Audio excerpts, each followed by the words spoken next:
5155 साल पुराना अद्भुत इतिहास, जहां बीता पांडवों का अज्ञातवास।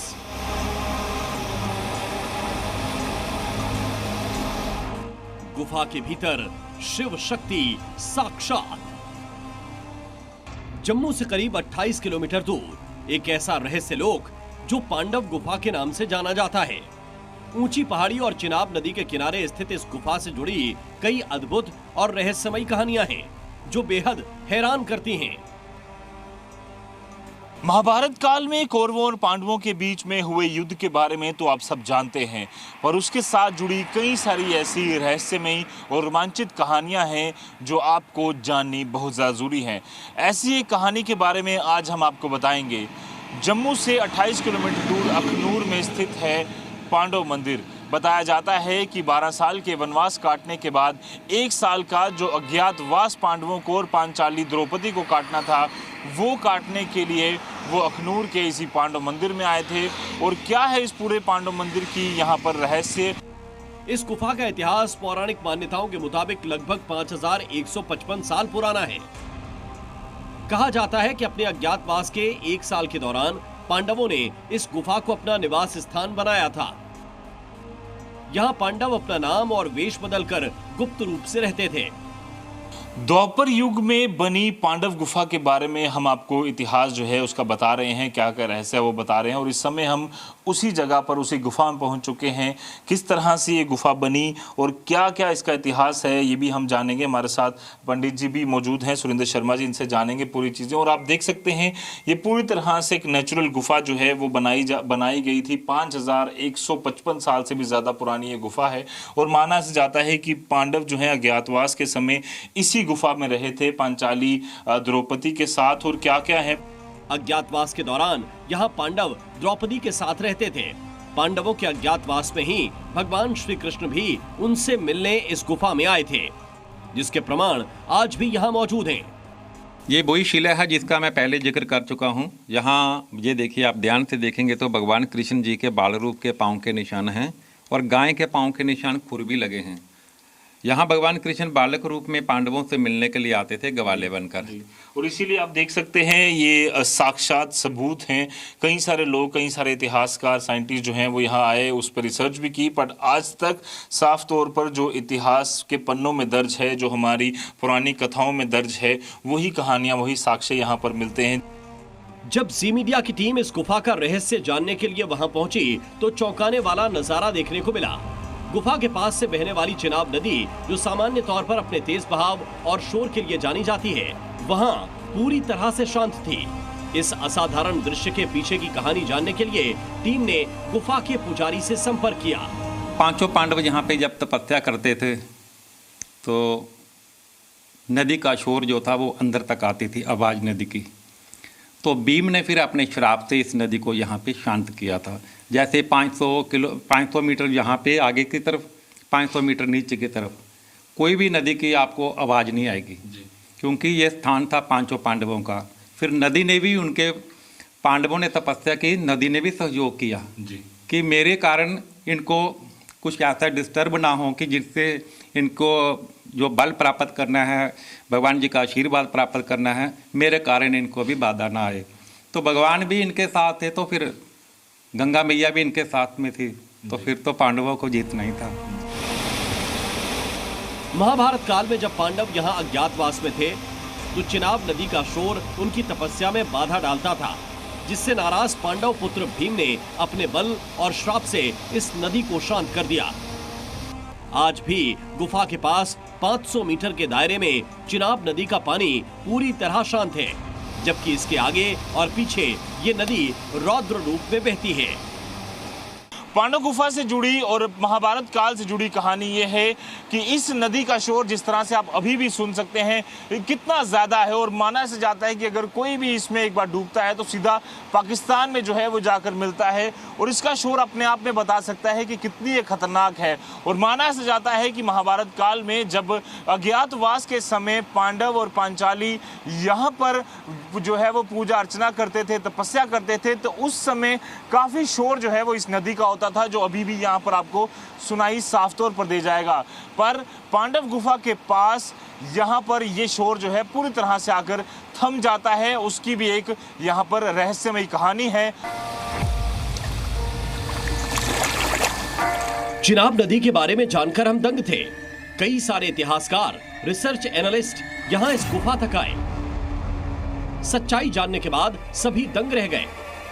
पौराणिक कथाओं में दर्ज सबूत पर किसी ने सवाल उठाने की हिम्मत नहीं की। गुफा के अंदर एक रहस्यमयी शिला भी है। यह शिला कितनी पवित्र और रहस्यमयी है, इसकी सच्चाई जानकर आप हैरान रह जाएंगे। बाहर एक जगह स्थान था, वो बरगद का पेड़ था, हजारों साल पुराना। उसी के तने के साथ में ये पत्थर जो था वो होता था। तो 92 में 1992 में जब बाढ़ आई तो वो बरगद का पेड़ बह गया। फिर बाद में पत्थर को उठाकर फिर हम अंदर स्थापित किए। बिल्कुल जी, यहाँ पर लेकर आए और उसके बाद यहाँ पर साक्षात लोग दर्शन भी करते हैं कृष्ण भगवान के बाल स्वरूप के। यहाँ पर जो है और यहाँ पर वो आते थे, यहाँ पर पांडवों से मिलते थे और साफ तौर पर एक रणनीति जो है वो यहाँ पर तैयार होती थी कि किस तरह से अब अज्ञातवास के बाद महाभारत का जो युद्ध है वो लड़ा जाना है, किस तरह से उस युद्ध में जीत प्राप्ति हो। उसके लिए भी यहाँ पर पूजा अर्चना और तपस्या जो है सभी पांडवों ने यहाँ पर की। ये तो रही शिला की पौराणिक कथा। कलयुग में भी इस चमत्कारी शिला के प्रमाण देखने को मिले थे। दरअसल 1992 में इस इलाके में बाढ़ आई थी। उस वक्त हजारों साल पुराने बरगद के पेड़ के तने से यह शिला लिपटी थी।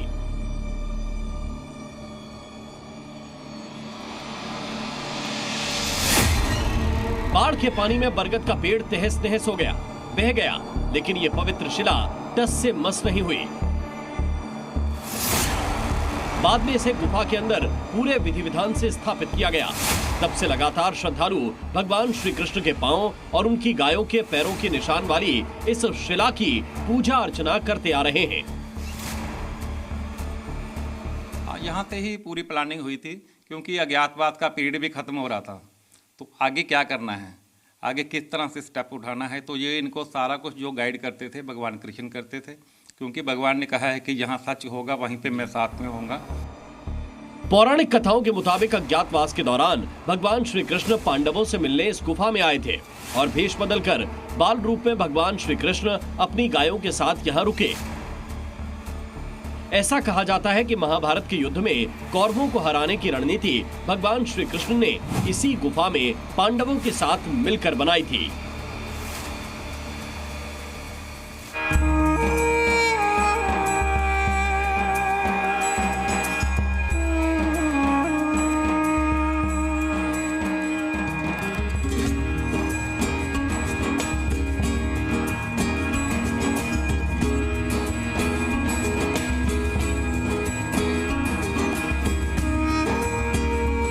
हजारों साल पुरानी ये गुफा पांडवों की एक एक निशानी के पक्के और सच्चे सबूत समेटे हुए है। पांडवों की इस गुफा में करीब 5000 साल पुराना शिवलिंग मौजूद है। ये शिवलिंग बेहद खास है। इस शिवलिंग की पूजा अर्चना से काल सर्प दोष तक दूर हो जाता है। जब पांचों पांडव द्रौपदी के साथ अज्ञातवास का समय बिता रहे थे, तब इसी पवित्र शिवलिंग की उन्होंने पूजा की थी। मान्यता है कि भगवान शिव की पूजा से ही पांडवों को महाभारत में विजय मिली। हजारों साल पुराने इस मंदिर को, इस गुफा के दर्शन करने के लिए जो श्रद्धालु हैं यहाँ पहुँचते हैं और मान्यता ऐसी है कि किसी भी तरह की समस्या हो, काल सर्प योग हो या जो कई सारी ऐसी समस्याएं होती हैं, उसका भी निवारण जो है इस गुफा में यहाँ पर होता है। अब हम आपको दर्शन करवा रहे हैं यहाँ पर आप शंभु शिवलिंग के, जो कि शेषनाग भगवान के साथ यहाँ पर विराजमान है और यहाँ पर 5000 साल पुराने ये जो है माना जाता है कि आप शंभु है। पंडित जी इसके बारे में थोड़ा बताएं। हाँ, ये शिवलिंग द्वापर युग के हैं, 5155 साल 50 साल पुराने। इन्हीं की पांडवों ने यहाँ पे पूजा की थी, आराधना की थी, इन्हीं का ध्यान करते थे यहाँ पे। और यही शिवलिंग से भगवान जी ने पांडवों को युद्ध में विजय प्राप्ति का भी आशीर्वाद दिया था। और शिवलिंग के ऊपर जो है नाग, ये भी उतने ही पुराने हैं, इसलिए यहाँ पे काल सर्प योग की विशेषकर पूजाएं होती हैं। ये तो हजारों साल पुराना शिवलिंग हम बता चुके हैं। आप शंभु भी हैं जी। काफ़ी दूर दूर से संत महात्माओं ने यहाँ पे आकर तपस्या भी की है और उन्होंने भगवान जी के साक्षात्कार भी किए हैं। मेरे को तो यहाँ पे पंडित के तौर पे 20 साल हो गए, 19-20 साल, और मेरे को भी यहाँ पे काफ़ी अनुभव हुआ है। इस गुफा की शक्ति क्या है कोई आकर ही पता चलता है। जो कोई ध्यान करने वाला होगा, मेडिटेशन करने वाला होगा, तो यहाँ आते ही वो उसके रंगोटे खड़े हो जाते हैं कि इस गुफा में क्या है। तो बहुत संत महात्माओं ने तपस्या की है।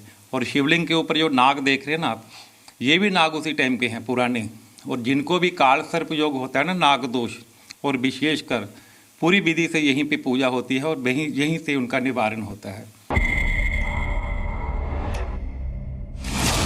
इस गुफा में 5 पांडवों की मूर्तियां भी स्थापित हैं। युधिष्ठिर, भीम, अर्जुन, नकुल, सहदेव के साथ द्रौपदी की भी प्रतिमा इस गुफा में मौजूद है। दरअसल पांडवों ने इसी गुफा में महाभारत जीत की रणनीति बनाई थी। यहीं रुके, यहीं पर भगवान कृष्ण के साथ पांडवों की कई दौर की बैठकें हुई। महाभारत के युद्ध में कौरवों को कैसे पटकनी देनी है, ये सब कुछ इसी गुफा में तय किया गया। ये जो गुफा है, इसकी तस्वीरें साफ तौर पर अपने आप में बताती हैं कि पुरानी कथाओं के हिसाब से जो हम कहानियां सुनते थे, उसके साक्षात सबूत जो हैं वो हमें यहाँ पर मिलते हैं। और ये भी एक और रहस्यमय चीज़ हम आपको यहाँ पर दिखाने की कोशिश करेंगे। आप देख सकते हैं यहाँ पर इसी गुफा में यहाँ पर सभी पांडवों की जो मूर्तियाँ हैं उन्हें यहाँ पर स्थापित किया गया है। अर्जुन, युधिष्ठिर, द्रौपदी, इसके अलावा आपको बता दें कि सहदेव और भीम, सभी की, नकुल, उन सभी की मूर्तियाँ जो है यहाँ विराजमान की। गुफा में हनुमान जी की भी हजारों साल पुरानी प्रतिमा है। कहते हैं जिस मंदिर में शिव जी और हनुमान जी विराजमान होते हैं, उस मंदिर की महिमा और बढ़ जाती है। कहा जाता है कि हनुमान जी की यह मूर्ति स्वयं पांडव पुत्र भीम ने स्थापित की थी। भीम ने हनुमान जी की पूजा कर अपनी शक्ति और बल के लिए आशीर्वाद मांगे थे। मान्यता है कि हनुमान जी ने उन्हें साक्षात दर्शन देकर उन्हें सबसे बलशाली योद्धा होने का वरदान दिया। पांडवों ने गुफा में हनुमान जी की प्रतिमा इसलिए भी स्थापित की थी क्योंकि द्वापर युग में हनुमान जी का विशेष दर्शन अर्जुन को भी हुआ था, जिसके बाद हनुमान जी अर्जुन के रथ के ध्वज पर मौजूद होने के लिए सहमत हुए, जो उनके परम आशीर्वाद का प्रतीक है।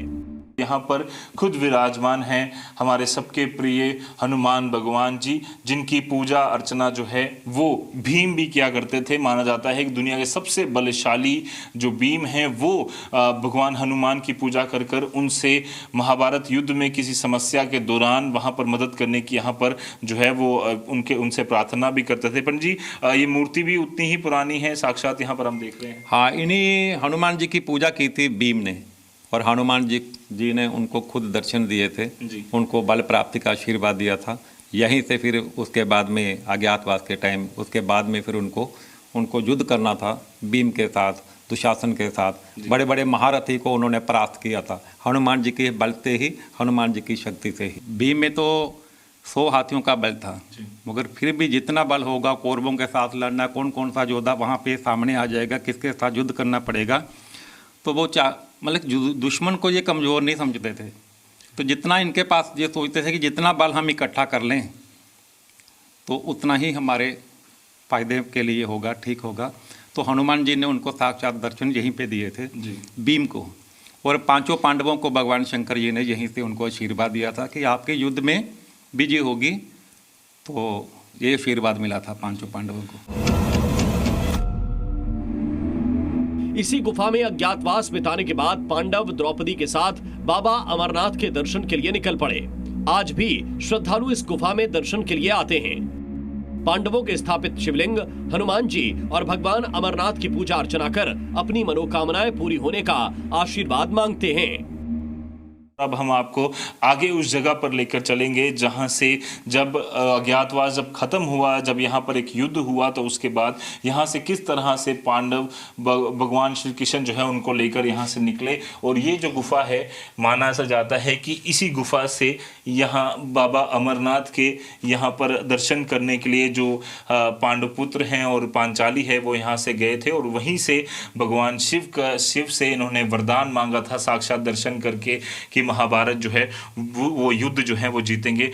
ये आप देखिए ये तस्वीरें यहाँ पर यही माना जाता है कि ये गुफा जो है अब जो समय के हिसाब से बंद कर दी गई, यहीं से जो है वो अमरनाथ जी के दर्शन करने के लिए पहले कई सारे संत महात्मा जाते थे। पहले पांडव गए और उसके बाद संत महात्मा गए। पंडित जी इसके बारे में थोड़ा बताएं। यही रास्ता है, गुप्त रास्ता, रहस्य जो छुपा है। इसी रास्ते से भगवान कृष्ण पांडवों को लेके निकले थे अमरनाथ जी। तो पांडवों के जाने के बाद में यहाँ से कुछ महात्माओं ने जाने की कोशिश की, वो वापस नहीं आए। सांप निकलते थे, फिर बंद कर दिया था। तो जैसे जी आप देखते हैं नागों की मूर्तियाँ स्थापित हैं, नाग ही निकलते थे तो नागों की ही मूर्ति स्थापित करके कि ऐसी कोई घटना ना हो। तो ये शिवलिंग जो शिव जी की भगवान की मूर्ति है, ऐसे तो गुफा ये हमारे पाँव के नीचे से सुरंग थी, दिखाने के लिए भी बिल्कुल छोटा कर दिया।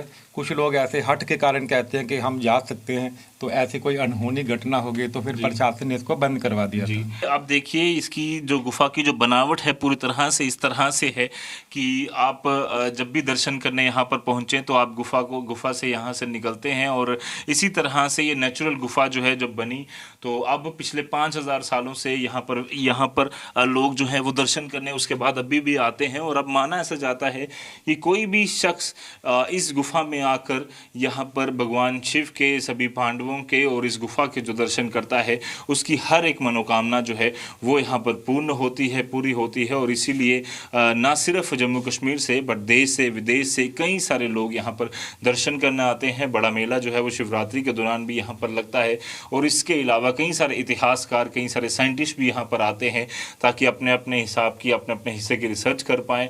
पर आज भी जो चनाब नदी का शोर जो यहाँ कर थमता है, यहाँ गुफा के अंदर आते ही आपको एक पॉजिटिव एनर्जी जो महसूस होती है और जो दर्शन कर कर मनमोहन नज़ारे के साथ साथ जो आशीर्वाद लेकर सबकी सुख शांति जो किन लोगों के घरों में आती है वो अपने आप में रहस्यमयी है और साफ तौर पर ये बताती है कि हमारे भगवानों में, हमारे सनातन धर्म में कितनी शक्ति है, जिसका आशीर्वाद जी मीडिया की टीम भी लेने आज यहाँ पहुँची थी। वीडियो जर्नलिस्ट मानी केरनी के साथ जोधपुर, जी मीडिया, अखनूर, जम्मू। जी न्यूज़।